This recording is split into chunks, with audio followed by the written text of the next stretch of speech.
بسم الله الرحمن الرحیم. السلام علیکم ناظرین، زم شیرین زاده او زنن تاسو سره د عراق کې چې کم زمون کسان په سعودي دغه په حواله سره زستاو سره نیغ پنیغه موجود یم.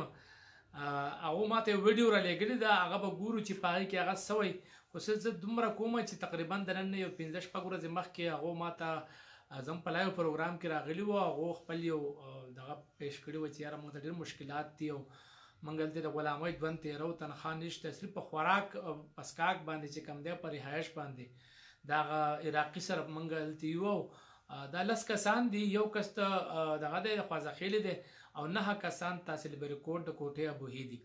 دغه زما سره رابطې هم شوې. بیا په دې سلسله کې زما د مراد سید سره رابطه وشوه.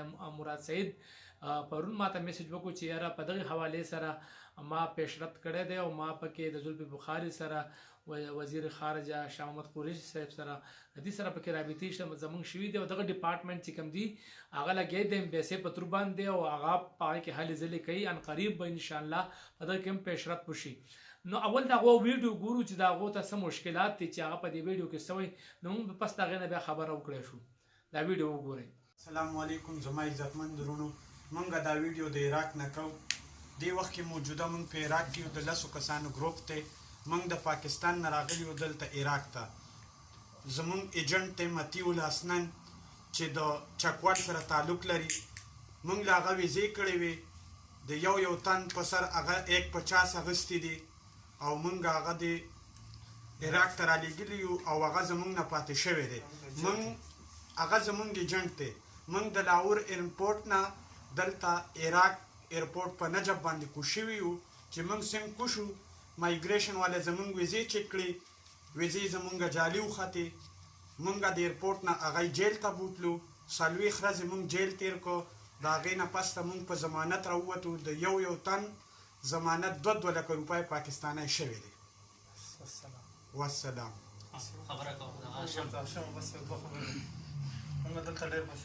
مونږ دلته ډېر زیات تکلیف دی او د کانې پینې هم ډېر زیات تکلیف دی او روژه هم راغله او مونږ د خپل پاکستان سفارې سره په دې باره کې هم رابطه کړې ده او د عراق د سفارې سره مونږ هم رابطه کړې ده.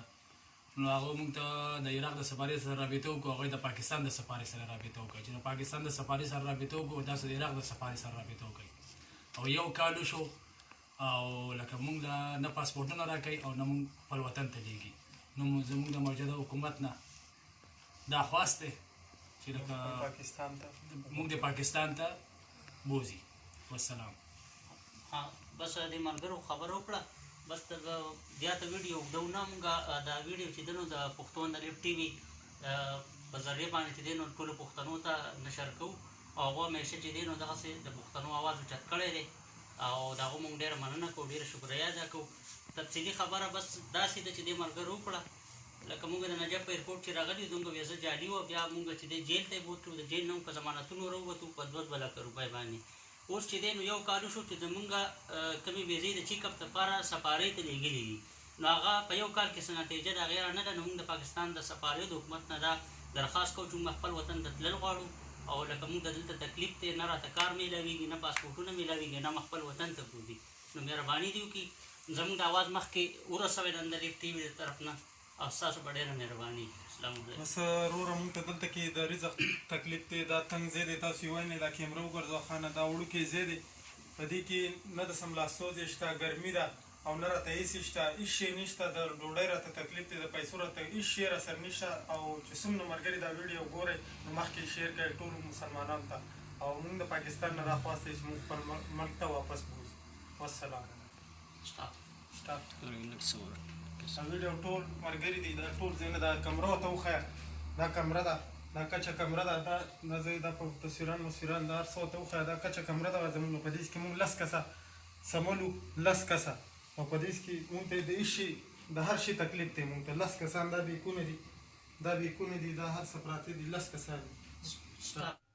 جی تاسو بالکل ویډیو وکړه. په ویډیو کې دا غو چې کوم خپل خبرې وکړ دا غو موقف په خپل ځای باندې او هغه دا وایي چې مطلب دا دی مونږ ته ډېر زیات مشکلات دي او تقریبا کافي عرصې نه هغه په دغه عراق کې بند دي او په روډۍ باندې کار کوي لکه مته د غلامۍ ژوند تیری نو زما په خپل خیال باندې چې حکومت پاکستان به زما خیال غافل نه وي چونکې مراد سعید د دې حلقې دی او د دې سواد دی د ملکن ډیویژن دی او د دې خلکو هم د دې تعلق د سره د نه په کې خصوصي دلچسپي مالي هغه ټول پاکستان د پاره بالي دا نه مجناب علي خو دې لپاره به خصوصي دي چونکې زمونږ هغه ته پਹੁੰچ دی او هغه ته زر من خبر رسولای شو او مطلب دا د شاید چې شاه محمد قریشي صاحب ته زلفی بخاري صاحب ته زه دومره په اعلی طریقې باندې خپل میسج کنوی نه کوم لکه څنګه چې زه مراد سعید ته کوم زما په خپل خیال هغه په دې کې دلچسپي لري او د دې زمونږ دارونه چې کوم لس کسان دي نو مطلب دا د دې د